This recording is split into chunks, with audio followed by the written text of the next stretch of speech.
கிட்ஸோட family trip plan பண்ணுறீங்களா? அப்போ நான் சொல்கிற 2 பொருளை எடுத்துக்கோங்க. எதுக்குன்னு நான் சொல்கிறேன். அது பார்க்குறதுக்கு முன்னாடி நம்ம சேனலை இன்னும் ஃபாலோ பண்ணுறதுனா ஃபாலோ பண்ணிட்டு பாருங்கள். நம்ம ஃபேமிலியாக ட்ராவல் பண்ணும்போது அவுட் சைட் ஃபுட்ஸ் தான் ஃபுல்லாகவே எடுத்துக்கிற மாதிரி இருக்கும். அது கிட்ஸுக்கு வந்து இன்டைஜஷன் ப்ராப்ளம்ஸ் வரும். ஸோ அதுக்காக வந்து பார்த்தீங்கன்னா நம்ம இந்த ஜீரகமும் பெருங்காயமும் இருந்தாலே வந்து பார்த்தீங்க அப்படின்னா இன்டைஜஷன் வந்து நம்ம ரெகுலர் பண்ணிடலாம். கெட்டிலில் 1 கப் வாட்டர் எடுத்துட்டு இந்த 1 ஸ்பூன் அளவுக்கு நல்ல டேபிள் ஸ்பூன் அளவுக்கு ஜீரகம் வந்து போட்டுருங்க. அதுக்கப்புறம் பெருங்காயத்தூள் வந்து 1/4 ஸ்பூன் அளவுக்கே வந்து போடுங்க. ஸோ இந்த அளவுக்கு நீங்கள் பெருங்காயத்தூள் போட்டுக்கோங்க. இது நல்லா வந்து கொதி வரணும். நல்லா கொதி வரணும். கொதி வந்தோடனே பார்த்தீங்கன்னா அதை வடிகட்டிட்டு தண்ணியை கொடுங்க. ஒரு 1/2 கிளாஸ் தண்ணி கன்சியூம் பண்ணாலும் போகும்.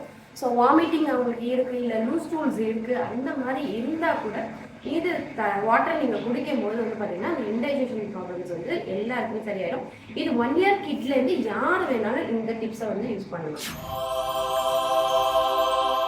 இந்த ஜீரக தண்ணியை 1 or 2 டைம்ஸ் வந்து நம்ம கன்சியூம் பண்ணாலே இன்டைஜஷன் ப்ராப்ளம்ஸ் எல்லாமே வந்து சால்வ் பண்ணிடலாம். ஸோ இதை நீங்களும் ட்ரை பண்ணி பாருங்கள். கண்டிப்பாக ஒர்க் அவுட் ஆகும்.